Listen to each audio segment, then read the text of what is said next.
Welcome to the Longevity Forum podcast, a series on achieving longer, healthier, and more fulfilled lives for as many as possible. In this session, we are thrilled to be speaking with Steve Austad, Protective Life Endowed Chair in Healthy Aging Research at the University of Alabama at Birmingham, who will be interviewed by Andrew Steele, scientist and author of Ageless. I'll leave the rest to you, Andrew. Hello, thank you so much for letting me host one of these podcasts, and very excited to talk to Steve because actually I'm a big fan. Back when I was first getting into the world of sort of aging biology, it was another of his books called Why We Age. That was one of the first books that showed me that this is really a fascinating and important field. And Methuselah's Zoo, his new book, is an absolute page turner too. The subtitle of that is What Nature Can Teach Us About Living Longer, Healthier Lives.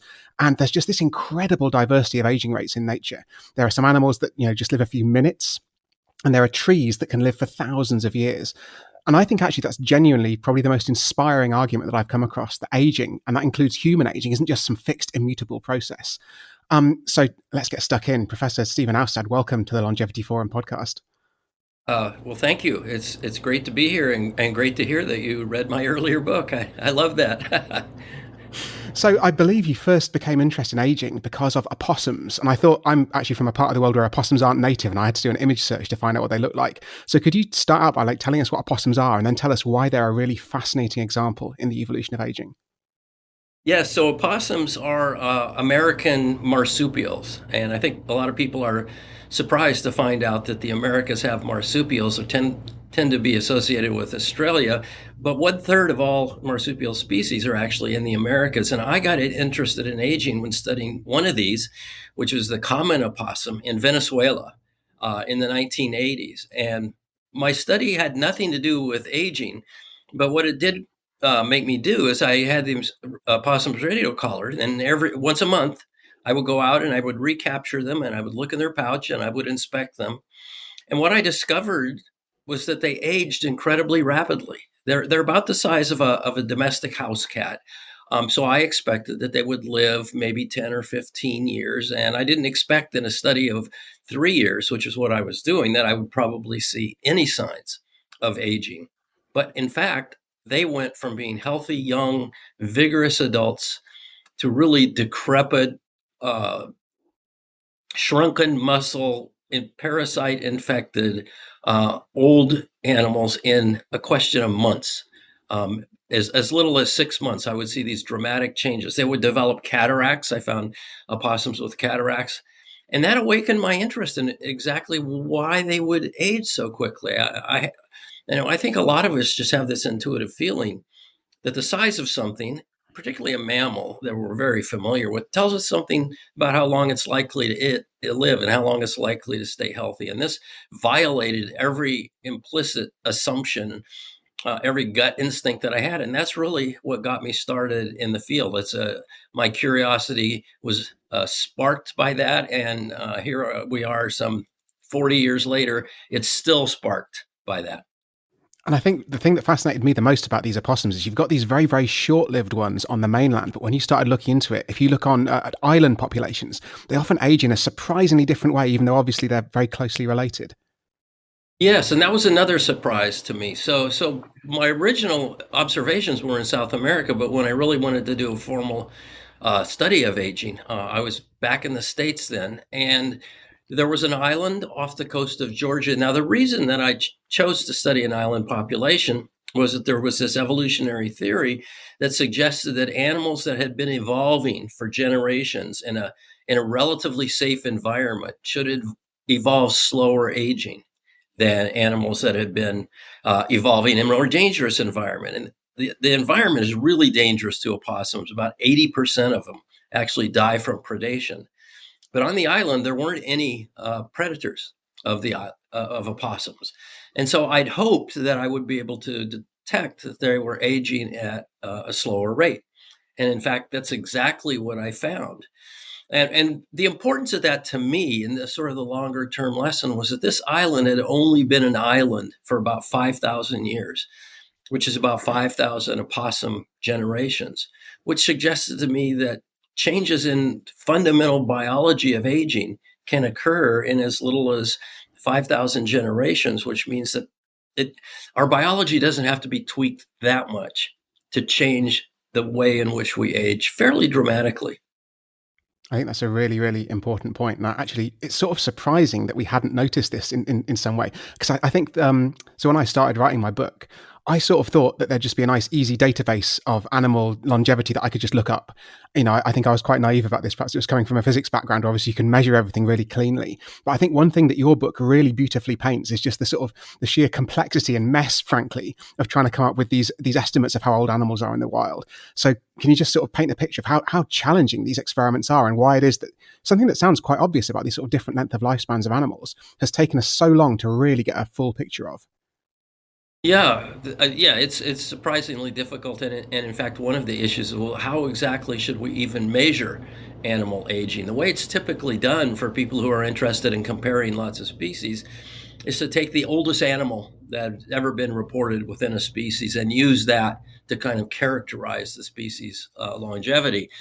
And that has a number of problems with it. For one thing, it depends on how many animals you sample. Just like the oldest person at your university is not likely to be as old as the oldest person in your town, and that person is not likely to be as old as the oldest person in your country. We have the same problem with animals, and there are some that we only have longevity data on a few dozen species. In fact, I once looked at the pattern of longevity in birds across hundreds of species of birds, which also have this relationship where smaller body size in a species suggests it's going to live shorter.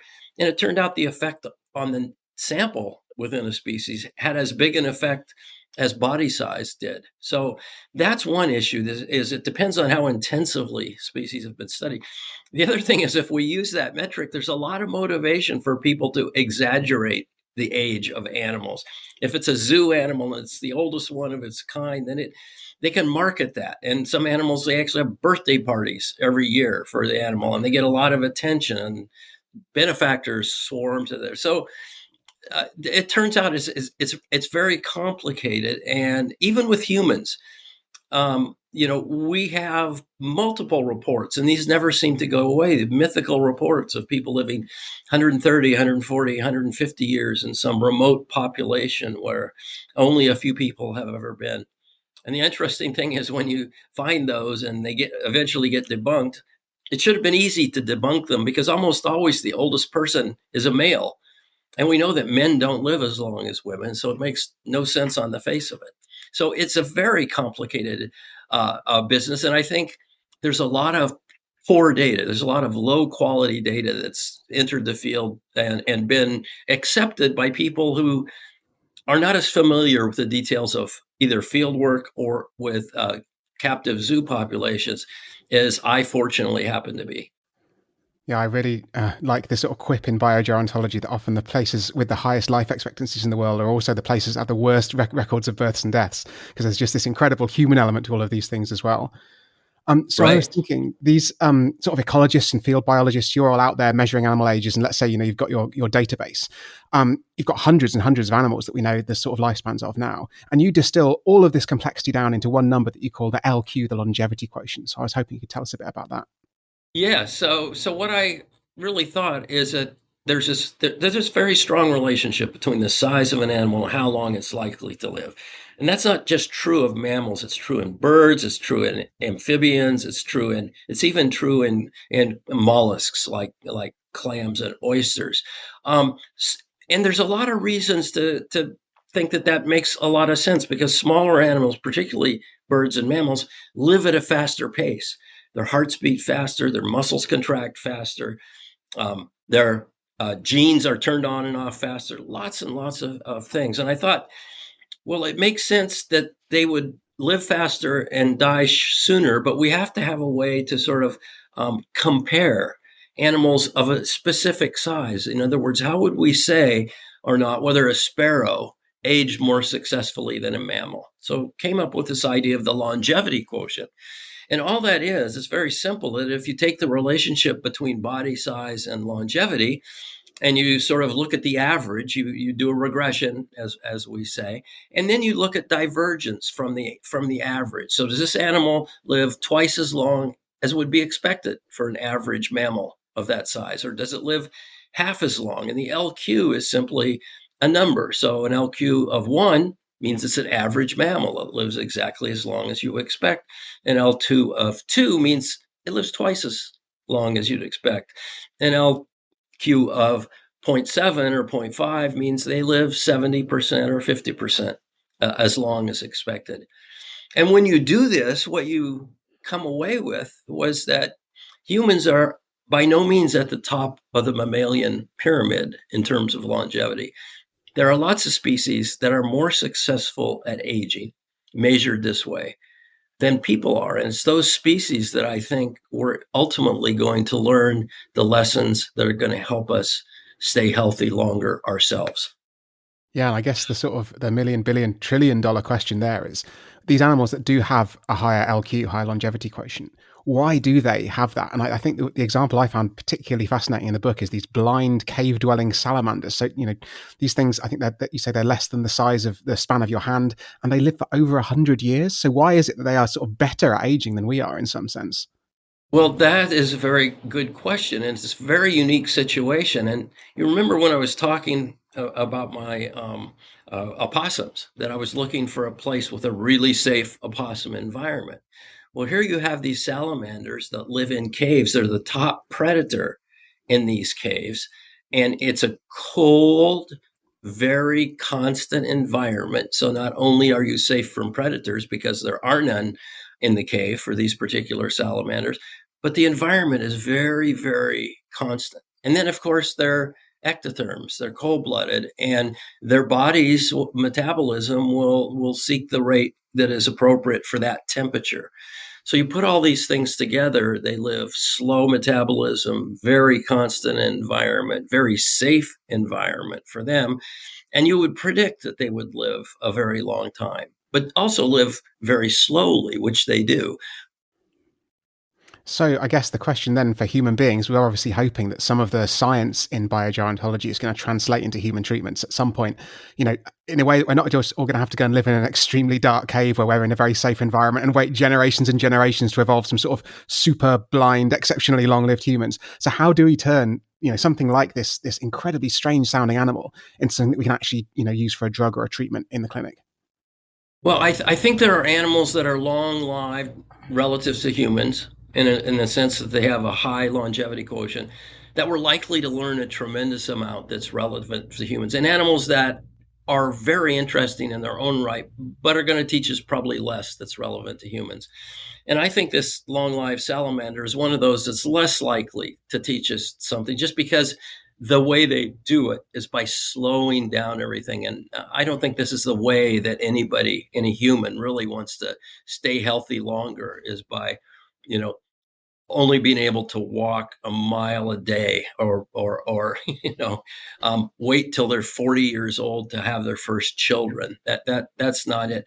But there are other animals, and I particularly focus on birds that I do think we have a lot to learn from. And the reason is that they also have high longevity quotients, and they do it despite having traits that if we didn't know better, we would say they have to be short lived. They have a really high metabolic rate for their body size. They have a really high body temperature, a body temperature that would be a serious fever in a person. And third thing is that they have levels of glucose in their bloods that would be diabetic. And all those three things, high body temperature, high metabolic rate, high levels of blood glucose, are things that in other contexts we know make a short life, make things live short. But here birds do this, and they live incredibly long. And just to give you an idea, the other thing about birds is that they stay healthy to the end. Um, so a mouse, like our laboratory mouse or the wild ancestor of a laboratory mouse, lives at the most in the wild where it's subject to cold and predators and infectious disease about a year. That's about as long as they ever live. They can live up to about 3 years in the laboratory. But a house sparrow, which is the most common bird in the world, it can live up to 20 years in the wild. And that's a dramatic difference. And they also have a higher LQ than we do. So we have lessons to learn about how to live at a fast rate in spite of some physiological processes that would seem to be damaging, in all of that, they have somehow figured out evolutionarily how to overcome the sort of inherently destructive processes of life in a way that we would do well to learn about.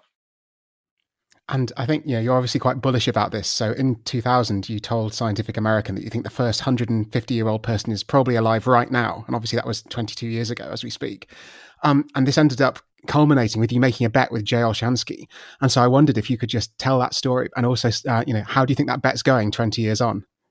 Very good question. So yes, the way the bet arose was, yes, I told it was a very small conference on the future of human longevity, and a reporter asked a question: When will we have the first 150-year-old human? And um, we all looked at each other because nobody really wanted to say anything. And I finally blurted out, I think that person's already alive. And when this Scientific American article came out reporting that, Jay Olshansky, who had been a friend for quite some time, called me up and said, "You don't really believe that, do you?" I go, "Yeah, actually, I do, Jay." And he said, "Well, why don't we have a wager?" And the way the wager works is that he and I each put up $150 into an investment account. The idea was to wait till the year 2150, at which point, if there was a single person who had reached the age of 150 years and was still cognitively intact, capable of carrying on a conversation, then I would get all the money that had accumulated all that time, or I or my descendants. I like to think I, but in reality, my descendants. And if not, then his descendants would get all the money. And we've had a great time with that bet. And in fact, there was a reporter in 2014 that got back to us to check in on how it was going and actually convinced us to double the bet.